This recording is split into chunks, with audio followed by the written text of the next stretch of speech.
Antenin neumni spraševalec. Oprosti, gospodična, na hitro bi te zmotil eno čisto preprosto kratko vprašanje. Zanima me, kaj je Ducati? Ne vem, čudni ime. Čudni ime? Ja. Kaj bi bil Ducati? Kakva kitajska jed. Ducati. Ja, rečemo. Kdo je doktor? Doktor, zdravnik. Zdravnik? Ja. Ampak zakaj doktor? Diplomiran. Zdravnik? Ja. Doktor? Ja. Doktor. Ja. Neka pomembna oseba, ne?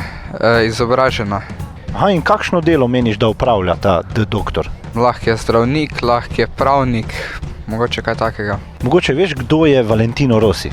Ja, ko je že bil ta motorist. Motorist? Ja. Zdaj ni več. Ja, je bil, ja, ni več. Kaj pa se je zgodilo? Umrl je. A je umrl? Na nesreča. Kaj? Prometna nesreča. Prometna nesreča. Ja. A mogoče veš približno, kaj se je zgodilo?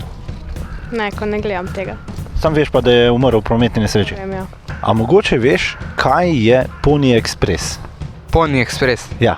Kaj povezavi s konjem? V povezavi s konji. Ja. Ali s konjem? S konji. S konji. Ja. Kaj? Express je nekaj hitrega, ne? Pony je pa vrsta konja. Se pravi kaj?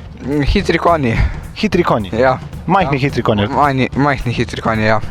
Bodite pametnejši. Kupujte vozila Seat iz zaloge do 4400 evrov ugodneje. Los Cekinos. Seat. Avtohiša Drev Petrovče. Neumno bi bilo kupovati drugje.